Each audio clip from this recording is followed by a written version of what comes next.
नया रास्ता। अध्याय 13। मीनू के हॉस्टल का वातावरण कुछ शांत सा हो चला था। चहलकदमी करते हुए लड़कियों के झुंड अब बाहर नहीं दिखाई दे रहे थे। सब अपने अपने कमरों में बैठी अपनी पढ़ाई में व्यस्त थीं।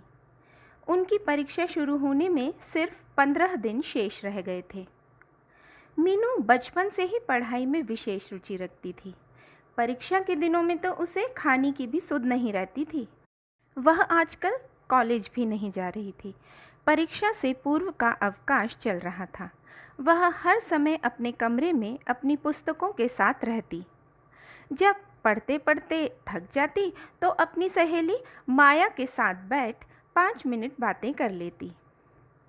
आज मीनू को कुछ ज़्यादा ही थकान महसूस हो रही थी। उसके सिर में तेज़ दर्द था।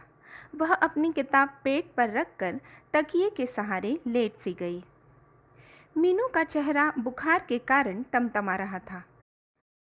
माया अपने पलंग से उठकर मीनू के पास आई और उसके माथे पर हाथ रखा तो दंग रह गई।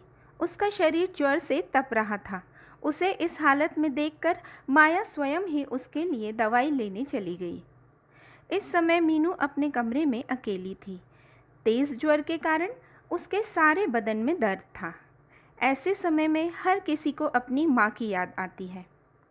बिस्तर पर लेटे लेटे वह अतीत की स्मृतियों में खो गई।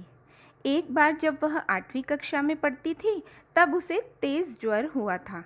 ज्वर में उसने न जाने क्या क्या बड़बड़ाना शुरू कर दिया था। उसके इस हालत को देखकर माँ की आंखों में आंसू आ गए थे। डॉक्टर ने बर्फ़ की पट्टियाँ सिर पर रखने के लिए कहा था। माँ ने सारी रात बैठकर बर्फ़ की पट्टियाँ उसके सर पर रखीं। सारी रात माँ उसी के पास बैठी रहीं।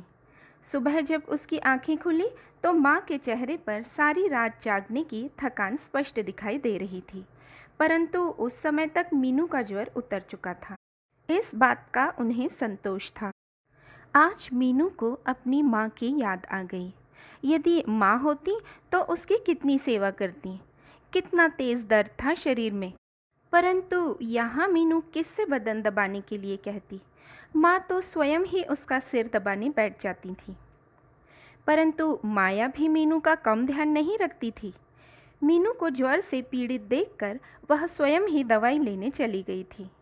जैसे ही मीनू ने करवट लेने की कोशिश की, वैसे ही माया ने कमरे में प्रवेश किया।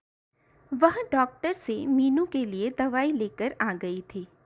उसके लिए 1 कप चाय बनाकर माया ने उसे दवाई दी और उसके बाद उसका सिर दबाने बैठ गई।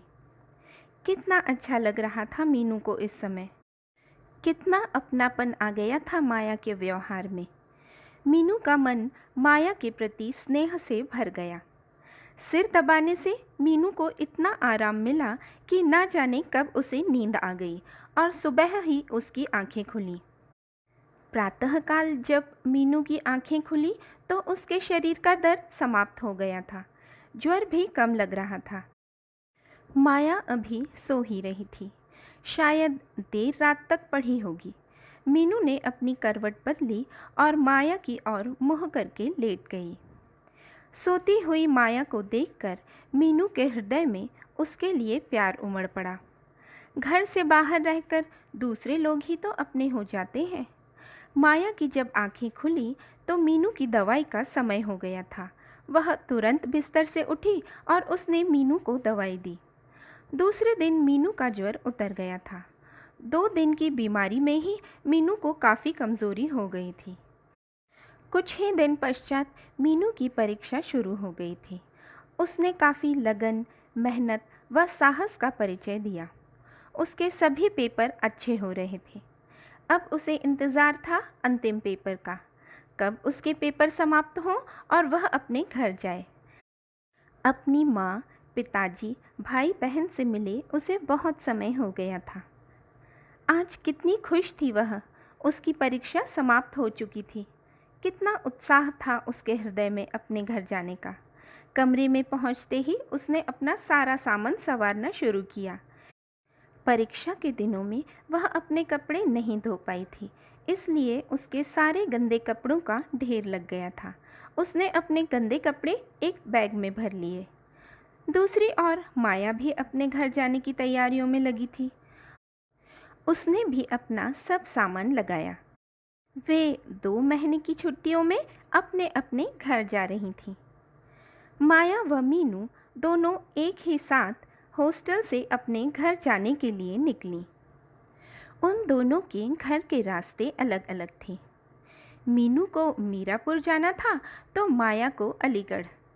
इसलिए उन दोनों ने वहीं से एक दूसरे से विदा ली।